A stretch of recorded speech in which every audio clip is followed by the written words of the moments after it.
తర్వాత మీ ఇంటి పైననే పిరమిడ్ కట్టడం, పరినిర్వాణ మెడిటేషన్ సెంటర్, దాని గురించి. It's a beautiful place actually. It is a labor of love by Vasanta garu, my mother.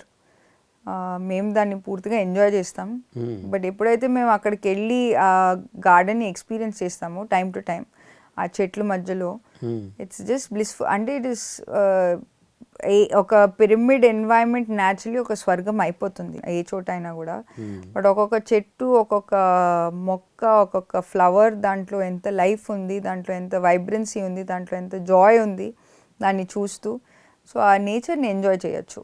City మధ్యలో, హార్ట్ ఆఫ్ ఢిల్లీ సిటీ మధ్యలో ఒక గార్డెన్తో పాటు ఒక పిరమిడ్ ఉండడం ఒక గ్రేట్ గిఫ్ట్ మాకు, అది ఆ పిరమిడ్. అండ్ ఆ పిరమిడ్ పౌర్ణమి రాత్రులకి ఫుల్ మూన్ మెడిటేషన్స్ అవుతాయి, అమావాస్య రాత్రికి ధ్యానం జరుగుతుంది. చాలామంది అదొక సెంటర్ హబ్ ఢిల్లీకి అండ్ నార్త్ ఇండియాకి కూడా అనుకోవచ్చు మనము.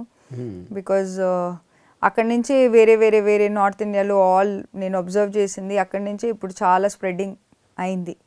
ప్రస్తుతానికి నార్త్ ఇండియాలో వచ్చిన మేజర్ మాస్టర్స్ అందరూ ఈ సెంటర్ ద్వారానే ధ్యానం నేర్చుకుని ఇప్పుడు లాస్ట్ 12-13 years నుంచి ధ్యాన ప్రచారం చేస్తున్నారు.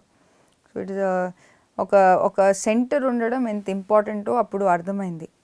సో ఇప్పుడు మన ఛానల్ మాధ్యమంగా ఇప్పుడు నార్త్ ఇండియాలో కూడా ఇప్పుడు అదే టార్గెట్. మనం ఛానల్ ఎక్కడెక్కడ ఒక సెంటర్ లేదు, ఒక పిరమిడ్ మాస్టర్ లేదు, ఆ చోటకి ఈ ఛానల్ చేరుస్తూ అక్కడ ఒక సెంటర్ కూడా ఉండాలని స్థాపించడానికి అది విజన్ నార్త్ ఇండియాలో.